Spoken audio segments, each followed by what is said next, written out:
Welcome to the Right Building Blocks, the podcast where we break down the business models behind the world's most fascinating companies using Lego bricks and big thinking.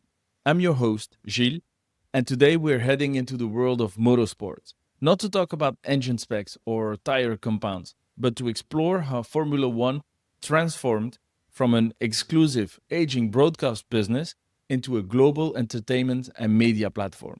This isn't just a story about racing, it's about reinvention, one that executives across media, tech, sports, and even SaaS can learn from. If your company's growth feels stuck, if your product still runs on legacy assumption, or if your customer relationship ends at the point of purchase, this one is for you. So buckle in, because Formula One's transformation isn't just fast, it's strategic.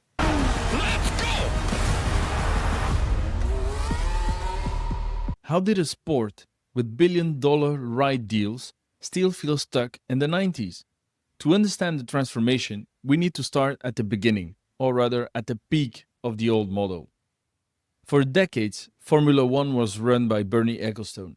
If you've never heard of him, imagine if Logan Roy from Succession ran a motorsport empire, sharp, brilliant, and famously uncompromising. Ecclestone built F1 into a global business empire through sheer force of will. He centralized the commercial rights under Formula One management, FOM, negotiated massive deals with broadcasters and race promoters, and kept everything else tightly controlled.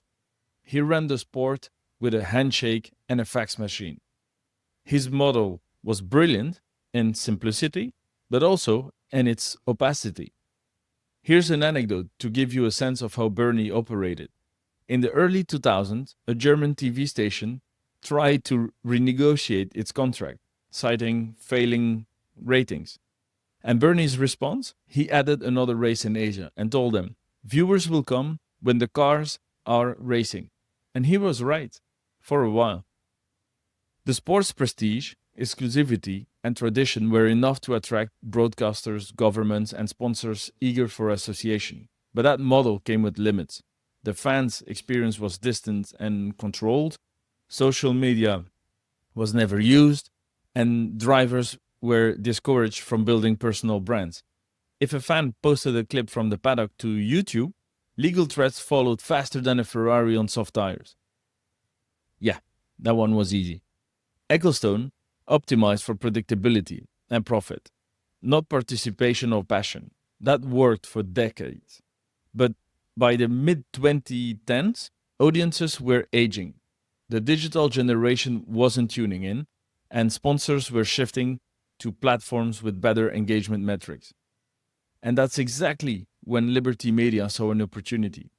In 2017, they acquired Formula One in a deal valued at $8 billion, $4.4 billion in equity, and the rest in assumed debt. And while they've added races since, the real goal wasn't just a bigger calendar, it was to rebuild the sport from the inside out. All right, how do you rebuild a 70 years old sport into a scalable, modern platform? And to understand Liberty's transformation, we'll use the business model canvas, a framework that helps us break down a company into 9 strategic blocks. Think of it like building with Lego. Each block represents a critical piece of the model, and together they create something scalable. Let's start with the foundation, the people they serve. Formula One's customer base is wide and layered. We've categorized them in 2 buckets, the consumer side and the business side. On the consumer side, there are global fans, from die-hard petrol heads to Netflix newcomers. These fans consume F1 through live broadcast, social media, OTT platforms like F1 TV, and increasingly through real-life experiences on Grand Prix weekends. On the business side, there are 5 types of customers. There are the broadcasters and streamers who pay for exclusive rights. There are race promoters, often governments or tourism boards, who pay to host events. Global sponsors like LVMH or previously Rolex, Aramco, DHL, who want access to F1's affluent audience. And fourth, and finally, the teams themselves, who are both suppliers and beneficiaries of the platform.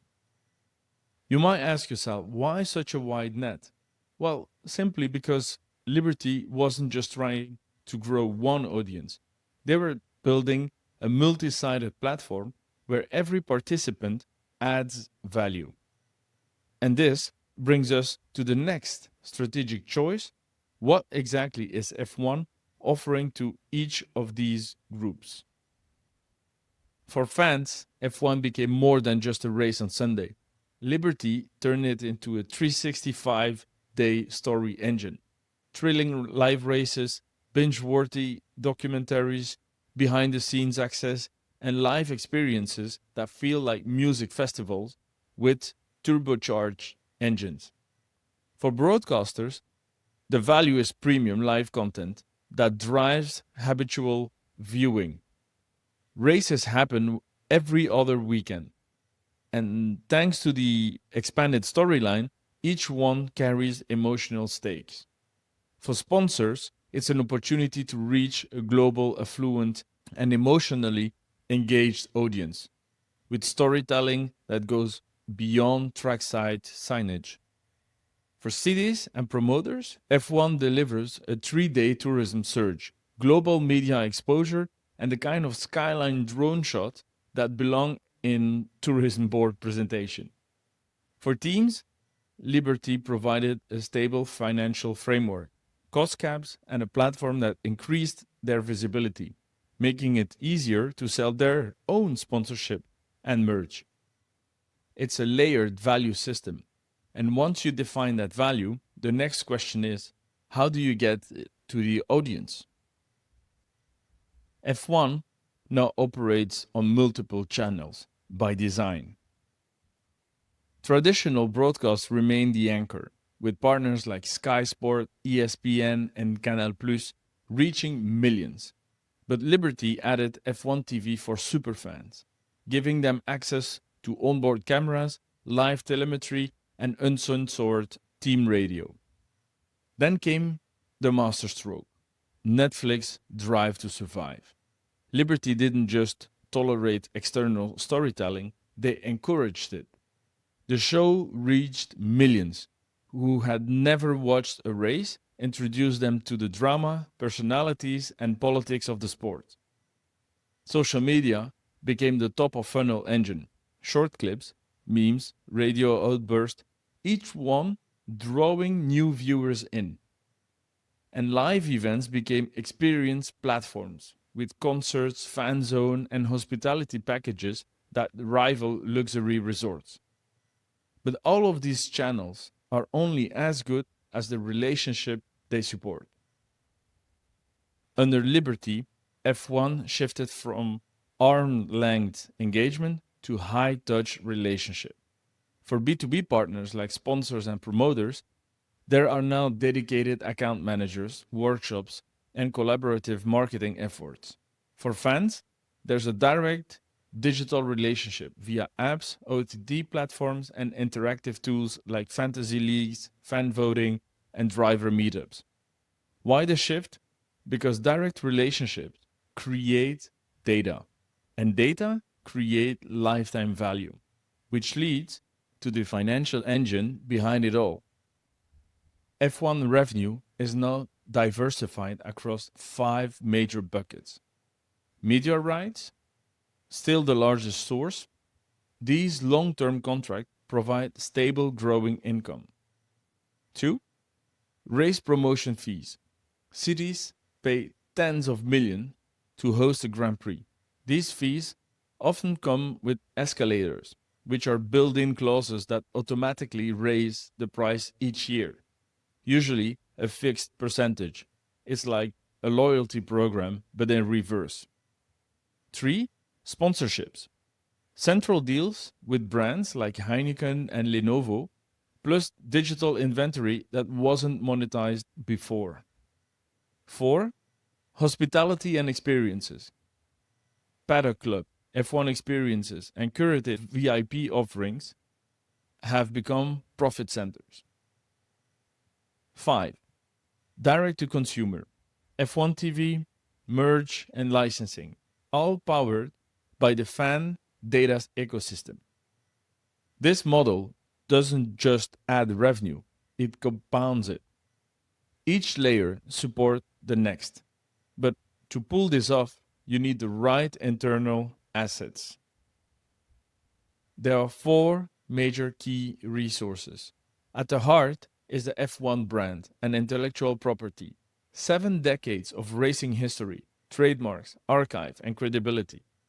Then there's the global production engine, hundreds of cameras, crew, and tech across 24 races per year. The live production system is a mobile factory that turns laps into content gold. Next, long-term contract with teams, promoters, and sponsors create financial stability. And finally, there's the human capital, from broadcast producer to legal teams managing the Concord Agreement. But resources aren't enough. What really matters is what you do with them. Each race weekend is just the tip of the iceberg. Behind the scenes, F1's core activity includes running and producing each Grand Prix, negotiating and renewing rights and sponsorships, managing the OTT product and digital channel, creating content across social and traditional platforms, coordinating regulations and tech roadmap with the FIA, and driving sustainability initiatives and managing the calendar. Everything is aligned toward one goal: make F1 a global relevant entertainment brand. But even F1 doesn't operate alone. We have 5 important stakeholders. The FIA governs the rules. By the way, FIA stands for Fédération Internationale de l'Automobile. Teams provide the product and drama. Cities provide the stage. Sponsors and broadcasters pay for the spotlight, and Liberty orchestrates the whole show. This isn't a vendor network, it's a federated ecosystem where each partner benefits from overall growth. Which brings us to the inevitable question: where does all the money go? The biggest expense: team payouts, more than 1.2 billion in 2024. But that is a variable cost. When F1 grows, teams earn more. That's alignment. Other costs include logistic, broadcast production, marketing, and staff. Liberty also invests in new content, sustainability efforts, and of course, Vegas-style spectacles. Now that we covered the architecture, let's move into the engine room, because strategy is only useful if you can execute it. The bow-tie model helps us visualize how a company turns initial interest in long-term value. Think of it in 3 parts. The left wing, awareness to acquisition. The center, activation and delivery. And then the right wing, monetization, retention, and expansion. Let's now take a closer look at each stage and how Liberty executed F1 strategy through this operational lens. Formula One once treated the internet like a back alley. Now it's the front door. The transformation began with Drive to Survive, the Netflix docuserie, that did more than just entertain. It opened the sport to new audiences by making it emotionally relatable. Suddenly, viewers didn't need to know the difference between soft and medium tires. They just needed to care whether Daniel Ricciardo got a seat or not. The show functioned as global marketing. It humanized the drivers, spotlighted team rivalries, and brought the strategy room into your living room. And for many in North America, Drive to Survive was their first exposure to F1. And it worked, since the US viewership has doubled since Liberty took over. But Netflix was just one piece of the acquisition strategy. Social media became the top of funnel flywheel. F1's digital team stopped guarding content and started seeding it. Radio outbursts, onboards, strategy blunders, memes, each became part of an ongoing, always on narrative. And race expansions also played a role. Races in Miami, Vegas, Jeddah, and Doha weren't just about track layouts, they were media moments, built in attention magnets that attracted global coverage. And the result? A younger, more global fan base, and a pipeline full of prospects who didn't even know they liked racing until they did. Over to activation. The moment you go from watching a TikTok to subscribing to F1 TV or attending your first Grand Prix, that's activation. F1 engineered this moment to feel premium. The onboarding F1 TV, for instance, gives users access to multi-camera angles, team radio, real-time data, and the ability to follow a driver throughout the race. That's not just content, that's control. On the ground, the Grand Prix weekend has evolved. It's no longer just a race, it's a 3-day festival. Autograph sessions with drivers, live concerts, fan zone, food trucks, and curated hospitality zones all help new fans feel part of that ecosystem. And accessibility matters. The essential tier of the F1 membership is free and offers just enough value to get people in the door. Once inside, upgrade become logical, not pushy. In short, F1 nailed the first experience. It doesn't just invite you to consume, it invites you to participate. Moving over to the monetization. Once attention is covered, F1's monetization strategy kicks in, and it's layered. Media rights still anchor the model. But as audiences grew and diversified, so did the value of those rights. Renewals came with higher price tags, and new platforms joined the bidding. Each broadcaster sees F1 not just as a live sport, but as an engagement magnet. Race promoters, typically cities or tourism boards, pay premiums to host races. The business case isn't just about ticket sales, it's about global exposure. Las Vegas, for example, spent an estimated 500 million on its inaugural race, not for sport, but for the spectacle. The sponsorship revenue has grown thanks to increased inventory. Beyond the trackside banners, F1 offers branded content, digital overlay, and integration with team radios and behind-the-scene footage. Then there's the direct-to-consumer, F1 TV, merch, licensing, and in-person experiences. These aren't just add-ons. They've become substantial revenue streams in their own right, each monetizing different layers of fan engagement. Monetization isn't treated as a destination, it's a journey. And F1 designed the on-ramps very well. Retention. One race doesn't make a fan. So how does the F1 keep people coming back? Consistency is key. The racing calendar is basically a rhythm, roughly every 2 weeks from March to November. That predictability creates habits. But most importantly, Liberty invested in making the sport stickier. Rule changes like the cost cap and new aero regulation made races more competitive. Midfield battles became more watching, and drama wasn't just between Mercedes and Red Bull. It was happening at all levels of the grid. Off track, F1 content doesn't sleep. Between races, there's a stream of news, interviews, podcasts, short-form content, and community engagement. Fans stay plugged in, even when the cars aren't on track. And initiatives like the sustainability push and the We Race as One campaign align F1 with broader social values, helping retain a new generation of purpose-driven fans. Retention isn't accidental. It's engineered with storytelling, schedule design, and value alignment expansion. Once fans are engaged, F1 expands the relationship. This is where the bow tie model shifts from retention to growth.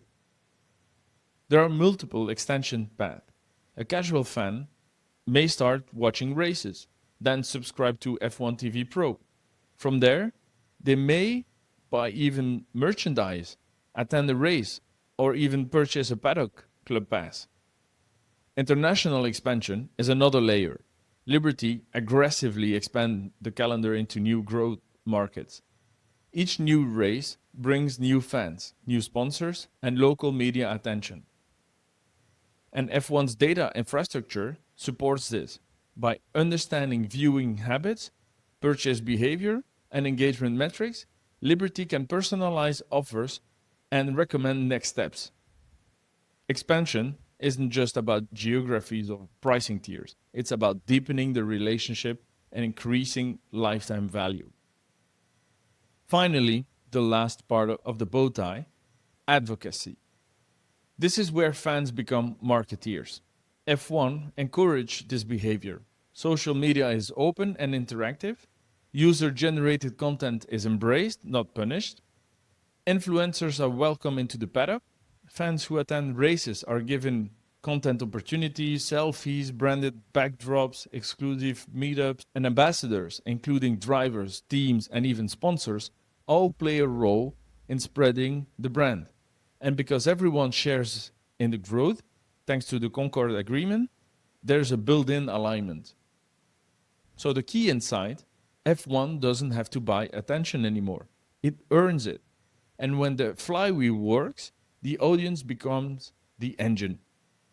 Next, we'll break down the risk and rewards of this model and what the F1 transformation teaches us about building platform businesses beyond the track. What could go wrong when you scale at 300 kilometers an hour? Every strong business model comes with built-in risks. And for something as global, layered, and public as Formula One, those risks are amplified.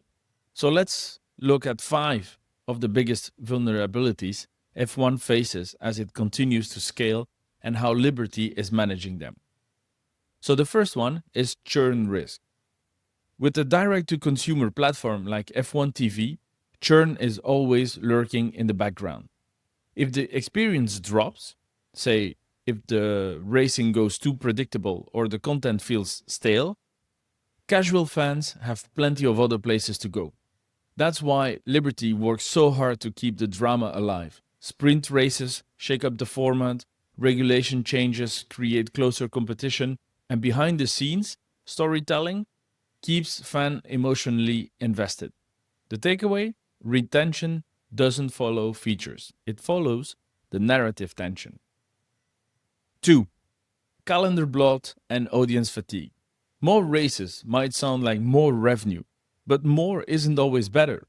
Overloading the calendar risks stretching the audience too thin.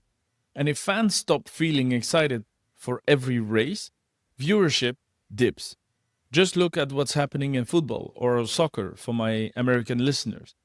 Even teams are starting to voice concern. The travel is intense, the schedule is relentless, and not every race is a blockbuster. So Liberty's solution? Focus on destination events. Races like Monaco, Miami, and Las Vegas aren't just sporting events. They're spectacles. Weekend-long festivals with concerts, parties, and full city takeovers. They also pace the season like a story arc, using rivalries, redemption stories, and mid-season turning points to give each race meaning. Their calendar isn't just a list, it's a narrative structure. Still, there's a real risk of diminishing return. Every new race has to earn its place on the calendar. 3. Dominance risk. F1 is built on performance, but dominance can kill the drama. When one team wins too often, the suspense evaporates. Red Bull's recent trend feels similar. We saw the same with Mercedes just a few years ago. When fans know the outcome before the lights go out, casual viewers check out. Thankfully, this season, we've seen a shakeup. McLaren's form has turned heads, and the tension between Lando and Oscar adds a bit of spice. So, to keep the field competitive, F1 introduced cost caps, tightened technical rules, and rewarded midfield battles through the point system. You can't script the outcome, but you can make sure the game is fair. It's a balancing act between meritocracy and entertainment. 4. Cultural and political sensitivity. As F1 expands into new markets, it also steps into more complex territory. Races in countries with controversial human rights record or labor practice can draw criticism from fans, media, and even sponsors. Liberty's response has been to promote initiatives like We Race as One, amplifying the diversity messaging, and invest in sustainability efforts to reduce the sport's carbon footprint. But the truth is, this remains a tightrope. Every new market is both an opportunity and a reputational risk. 5. Over-reliance on star drivers. Let's face it, drivers like Lewis Hamilton and Max Verstappen aren't just athletes. They are content machines. They power headlines, social media, and ticket sales. So what happens when they retire or just stop winning? This is where the platform model starts to pay off. Because F1 has shifted from race-focused to story-driven, the whole grid now contributes to the narrative. Team rivalries, internal drama, strategic gambles. It's not just about one superstar anymore. But still, replacing a global icon is never easy. And no one wants a charisma vacuum at the front of the grid.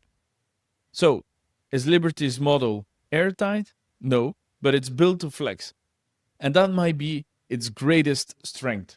In a sport that changes fast, on track and off track, the real skill is knowing which lever to pull when the wheel starts to wobble. Let's cross the checkered flag with some strategic takeaways. Formula One's evolution offers more than just fast cars and champagne podiums. It's a masterclass in platform thinking, stakeholder alignment, and business reinvention. Here are the 7 takeaways every manager, founder, or strategist should remember. I'll go deeper into each of them in a minute, but here are the 7 topics. Control the core and enable the edge. Unbundle, then rebundle the offering. Design for compounding engagement. Build experiences and not just products. Align incentives across the whole ecosystem. Invest in storytelling. And finally, create a modular growth path. Now, let's elaborate on each of them. The first one, controlling the core and enabling the edge. Liberty owns the IP, rights, and calendar, but lets teams, drivers, and content creators build on top of it. Think of it like Apple's App Store model, centralized governance with decentralized innovation. 2. Unbundle, then rebundle. F1 used to be one product, a Sunday broadcast. Now it's team radios, data, archives, F1 TV Pro, fan zones, and hospitality, each a monetizable unit. 3. Design for compounding engagement. Drive to Survive pulls fans in, F1 TV deepens the connection, and live races convert into repeat behavior. The flywheel is engineered and isn't accidental. 4. Build experiences, not just product. Each race is now a city-wide festival, a cultural event, and a media asset. When your product has a moment, stretch it into a platform. 5. Align incentives across the ecosystem. The Concord Agreement ensures teams grow as the sports grow. That alignment makes partners act like owners. 6. Invest in storytelling. F1 didn't change the cars to become popular. It changed the way it told the story. Narratives drive the retention. 7. Create modular growth paths. From free highlights to 10K hospitality packages, F1 has tiers for every fan. That ladder of value is what keeps the model scalable. The best strategies scale because they respect the customer's pace, and F1's tiered experience just does that. Formula One isn't just going faster, it's going smarter. Liberty Media took an aging elite broadcast brand and rebuilt it into a global, always on platform. They unbundled hidden value, layered new revenue streams, and aligned the incentives of every participant, from drivers and sponsors to cities and superfans. This is more than a sports story. It's a blueprint for anyone trying to modernize a legacy business. Start with your most valuable asset, open them up just enough to let in new energy, design systems where growth is shared and story is central, and finally, if your customers love your product, give them the tools to market it for you. Thank you for listening to the Right Building Blogs. If you enjoyed this episode, send it to someone who still thinks platform strategy only applies to software. I'm Gilles, and I'll see you next time. Until then, keep building, and yes, keep it out the gravel.